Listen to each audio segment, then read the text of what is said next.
I played Dre, Andre Newell. Stories about two African American kids from the inner city streets of Philadelphia, who use the principles of Machiavelli to hustle the Wall Street game and hustle life. My counterpart, Daryl, is very scholarly, genius, book-wise, but I'm very scholarly and genius as far as the street is concerned. And so we mesh those two worlds and take over the industry. And what attracted you to the role that you're playing?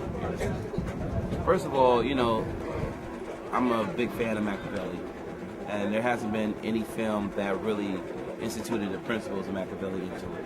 The script was incredible. The casting was great. From Tony Todd, Irma B. Hall, Sticky Fingers, Sean Ray. It's just a great cast, and the opportunity to work with Rel Dowdell was a pleasure. Was a bonus. And the script was so strong, I had to attach myself to it. Tell us a little bit more about your character. You said you play a scholarly guy. Okay. What? A street scholar. Yeah, right. He grew up. He was abandoned by his parents when he was 12 years old. Grew up in Rich Island Projects here in Philadelphia, and he learned through the principles of Machiavelli how to control his men and how to control people, and it backfired on him, and so he had to, pull the Machiavelli and fake his own death. Do you feel that this story is important to young people, specifically young people here in Philadelphia? I think so, because a lot of times, young kids don't understand that there's nothing new under the sun, and that young kids are really focused on what's going on right now. But Machiavelli was in the 16th century, and his principles and concepts are still relevant. Even Tupac Shakur, likened himself to Machiavelli, and it also shows that just because you're in the hood doesn't mean that you can't use the toughness and the streetwise knowledge to survive on Wall Street. You don't have to be a nerd to be in Wall Street. There's nothing wrong with being a nerd, but you don't have to be a nerd. You can still use that same street swagger to manipulate Wall Street. Now, do you think that there have been others who used that way of thinking on Wall Street before? Do you think that's happened before? A la Trump, Donald Trump. Those who know do, and knowledge is power. And to understand, if anyone has had the pleasure of reading Machiavelli's, The Prince, you understand how relevant he is. 50 Cent, talks about it as well. He uses this concept, and it's about not so much being a control freak, but understand people's emotions and actions and how to use that for your advantage. Now, what's it like working with the director? It's the worst. I need to call my agent, my manager, security. Rel is an amazing young prodigy. He knows what he wants. He has a way of having a vision, and he's such a cool guy. And he's giddy, and he enjoys what he does. And when you have someone like that, you love to work with him. Is this your first independent film, or have you done other work? So actually, I was just walking down the street. He asked me to. Not done other work. It has. Well, I started off. I was the first African American host on Fuse Television. You might see me in The Brave One with Jodie Foster and Terrence Howard. And my last theater film was called Notorious, where I played D-Rock, Damian Butler, Biggie Small's best friend that went to jail for him. And so I've done some other work with Spike Lee, some other directors, things like that. Now, can you give us a comparison of working on, say, like a major motion picture as opposed to an independent film? What's the difference that you've noticed? Well, one thing I have to say about this project is that they're running it like a major studio film, as far as the crew location, the crew, the camaraderie, and how on point they are. But the difference also is that it's more of a family atmosphere, and we're all focusing on making sure this product comes out well. In the studios, there's 1,000 people involved in the project that you don't know. you'll never see. But in this project, you know, I know the executive producer. You know, I know, you know, the grip, key grip, the dollar. I know them, and we're all cool. So yeah, and so it makes it brings a warm atmosphere when we're on set.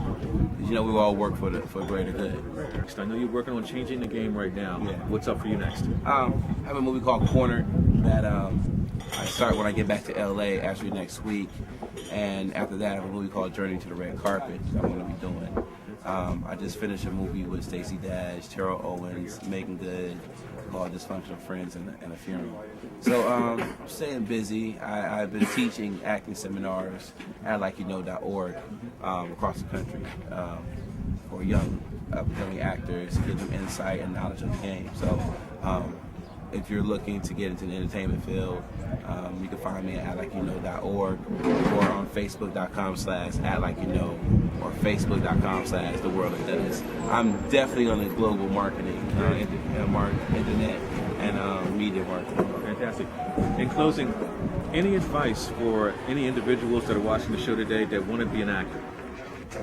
I follow the 3 P's: prayer, perseverance, and persistence. You need to pray for what you want.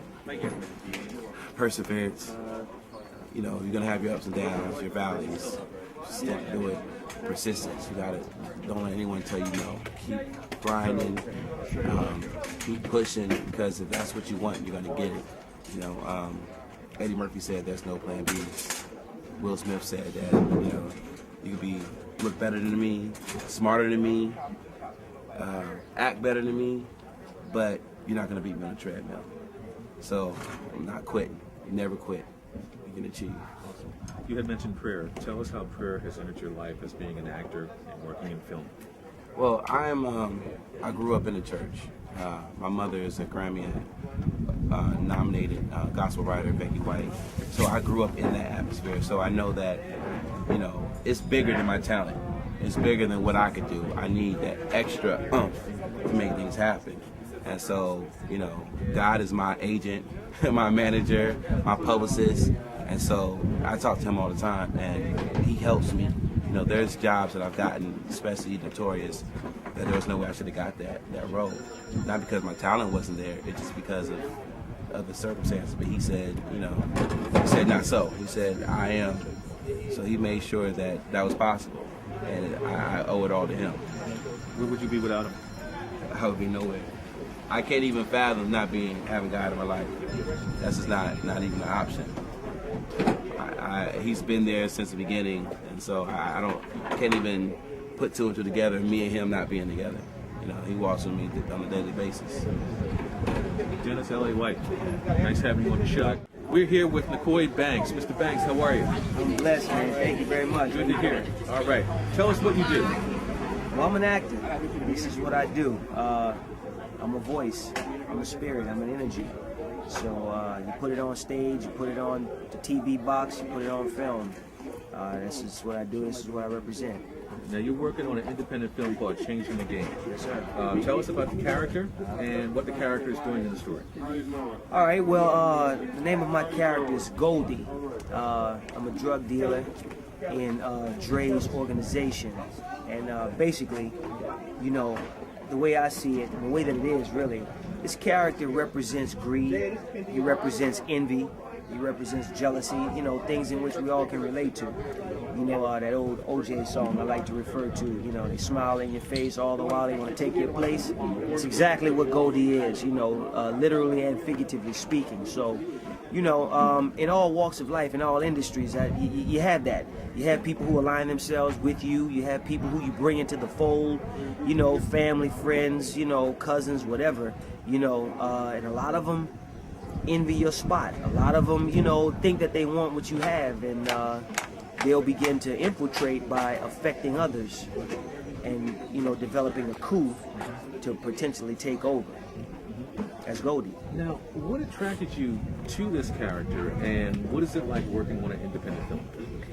See, that's the thing. You know, I like working on independent films because you have a lot of freedom to develop.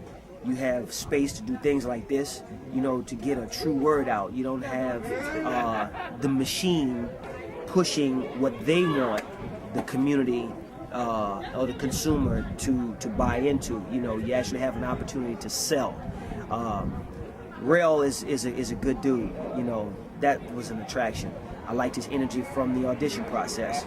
My man Dennis, you know, he was the reason why I even heard about the project. See, so that's a tribute and a thumbs up to camaraderie. You know, now here's a guy who is an actor. We're kind of in the same bracket, if you will, but we're not, right? For him to pick up the phone and say, "Yo, Nicoy, you know, I just got booked for this part in this movie, man, and I know they're still looking for this character.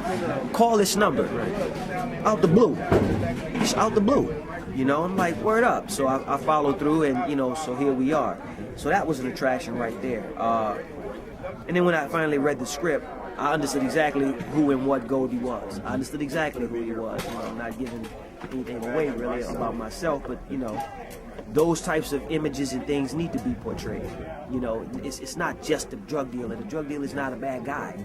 He just made a not so good choice. Right. Now elaborate on that. Now you said it's necessary to show these images of these types of characters. Why is that? Well, you see, again, going back to my original statement, it's necessary to show this because it exists. It's not just on the streets. It's in corporate America. It's on Wall Street right now. You know, it's in the medical profession as well as the legal profession. You know, so especially in the entertainment industry as well. You know, and Goldie, again, that name. You don't ever hear his real name. So Goldie, what does that represent? Shine, glimmer. Everybody wants, you know, want the bling. You know, you're attracted to it. You want it. When you get it, you floss it. You know, the more you get, the more you show. You know, you go digging for it. You will go find it at great lengths. You know. What kind of message do you think that young people would get from seeing a film like this? I think it was brilliant that Rel has a lot of Machiavelli quotes in that. You know, you may not necessarily agree with Prince Machiavelli, but you got to respect the fact that he was a tactician. You know, that he was completely ahead of his time, much like Sun Tzu. You know, so young people should really look into this and realize that when you live life, you should live life by codes. You know, you have grandma, not to give away too much of the story, but you know, Bible references as well as Machiavelli. But that's a representation. I don't think it's necessarily meant to take literally, but look at it in a broader scope. You know, live your life with code, with rules, with honor and reverence. You know, there was a reverence to business. There was a reverence to living your life spiritually that grandma represents, that Dre represents. You know, so young people, just don't look at the actions. Look at the motivation and the motivations and the consequences and repercussions. You know, and how lessons. This is a 360-degree thing. It all comes around. It starts someplace, it comes back around, and yet it keeps going. And the movie does a very, very good job of doing that. How important do you feel is to live spiritually in your life? Oh my goodness!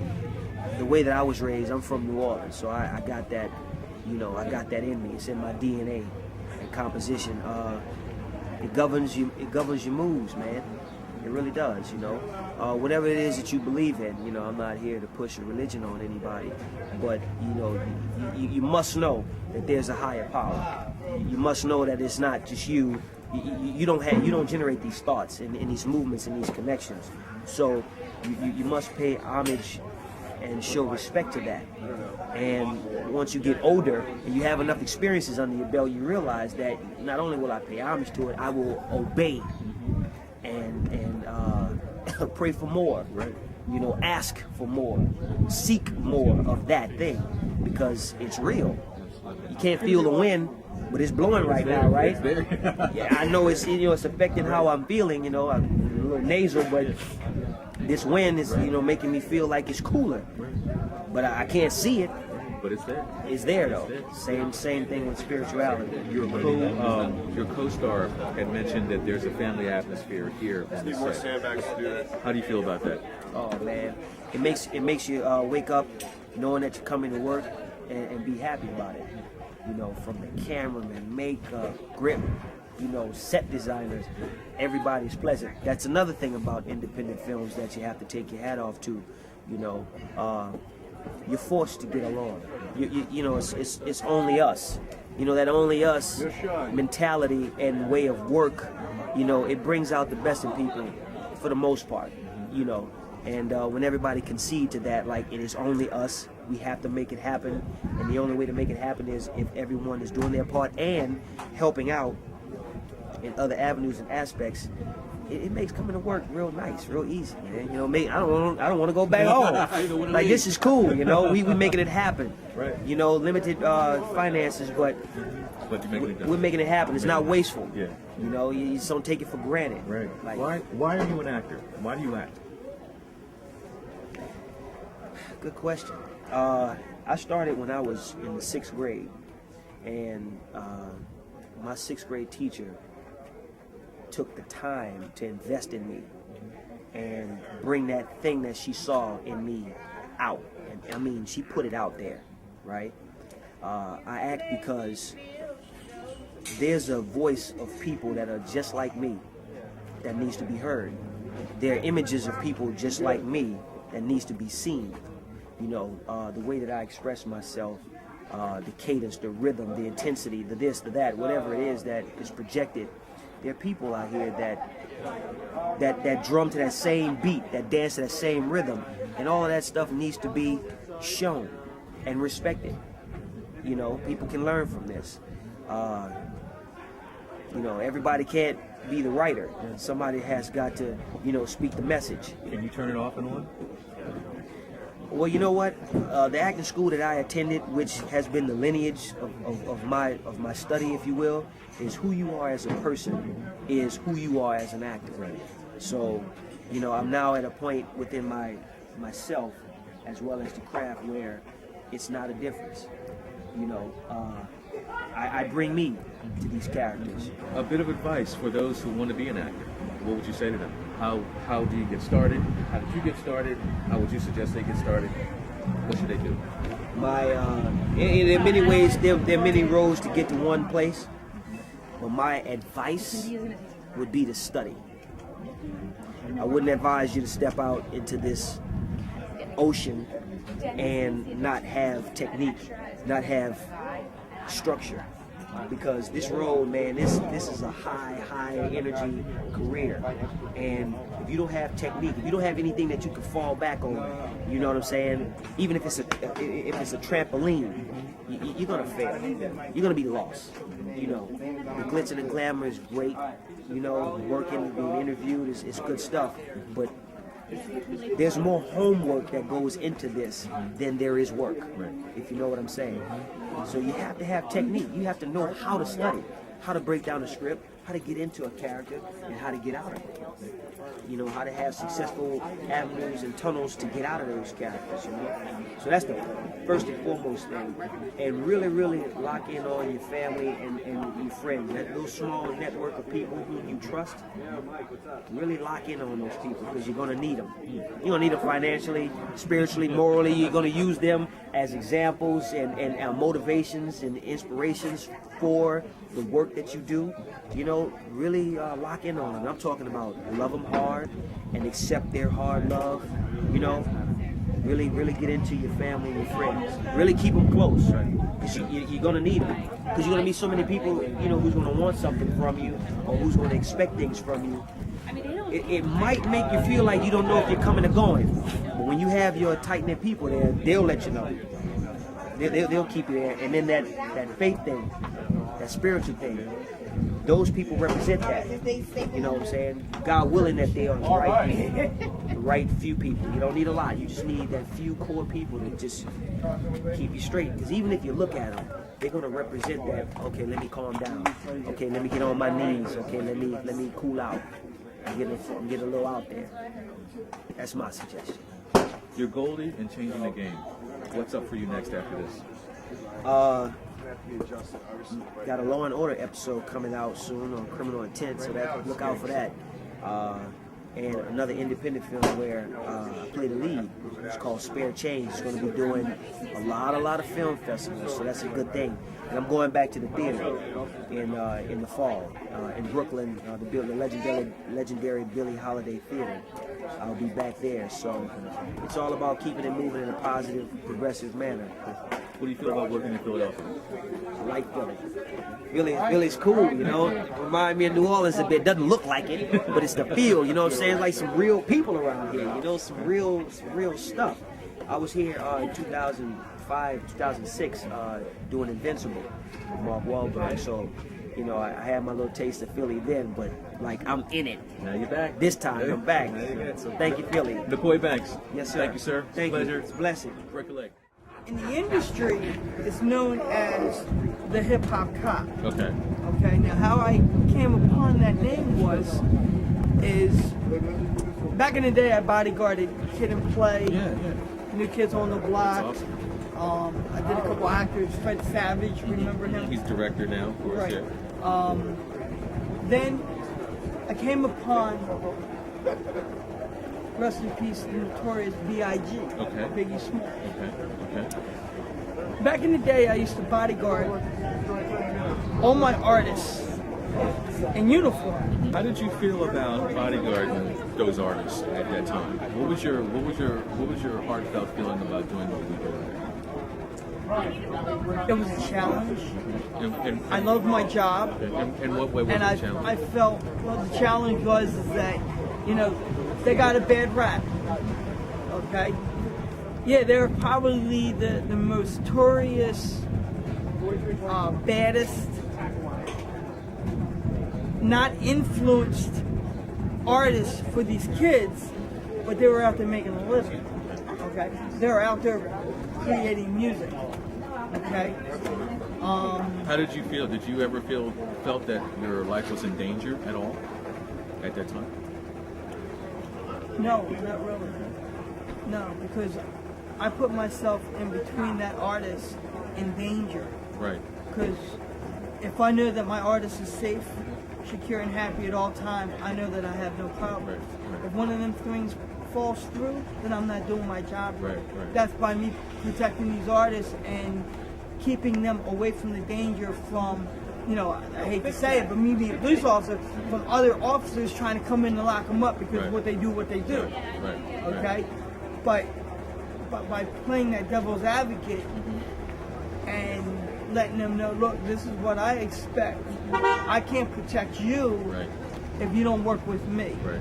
You know, when I ask you to do something, or if I move here a certain way, Then move. it's a move. Then do it. Yeah. Do it. Right. Because, you know, if you want to be in the tabloids, you want to have all these lawsuits coming towards you, then you go ahead and do what you do. Let me do my job Right. to protect you. Now, doing your job as protecting someone, you're fully trained. Right. Okay. And now you trained in any special black ops or martial arts? I do know martial arts, Okay. but the best skill that anybody could have is communication. Okay. If you know how to read people, if you know how to work with crowds, if you can plan ahead of any danger that takes effect and move that, you know, that charge that you have, you know, protecting away from that danger. What do you enjoy about doing your work, number one, and what do you enjoy about working on an independent film and changing the game? I'm 5 feet tall, I'm Caucasian, and a piece of dynamite. Okay, all right. Now, what do you mean by that? Because I have that Napoleon statue, you know, because of my size. You know, I'm not, you know, 6 feet tall, 365 pounds. So I have to get my point across, respectfully, move that person that I want moved out of the way. And also to have other people around me, you know, that, you know, don't test him. Right, because you never know what you're going to do. Exactly. Okay. I mean, I have jumped in crowds with Method Man and Redman. You that's for the documentary. The documentary is coming out. Okay, all right. Fat Joe wants me to write a book, but I'm going to do a documentary. Okay, great. And that's all, everything, every artist that I have protected, every celebrity, sports figure, it's all coming out. Great. It's all going to come out. And right now, for the last 6 years, I've been with Bernard Hopkins. We're the heavyweight champion. Fantastic. Great. What do you think about working in Philadelphia? What do you think about Philadelphia? I love Philadelphia. I spent about 25 plus years in Philadelphia. I was born here, but then I had to move down to Maryland, down to Bowie, Maryland, and then I came back. I think Philadelphia is the first city. It has a lot of history. It has historical, landmarks to it. What advice would you give any viewer that's watching right now to get into what you're doing? What would you tell them? Being a police officer in the school district, stay in school, get a good education, respect your elders. Never be afraid to ask for help. Never be afraid to ask for help. You're dealing with society today where you got a lot of young youth, a lot of young men that's having problems, and there's help out there. If you can't read or write, then how can you, read a document? How can you sign a contract? I think an education is a key part. Learn as much as you can. And then, be street smart. There's nothing that, that somebody can teach you when you come out on these streets. You're dealing with thugs, dealing with, people who have problems, learn how to read them. People who want to come into what I'm doing, police officer or bodyguard, education, learn from other people, learn the tricks of the trade, I've been in this game for 20 years with a reputation that nobody can touch. I have been with the best, from Biggie to Jay-Z. I never want to stop learning. I never want to stop learning. Say that again. I never want to stop learning because education is the key.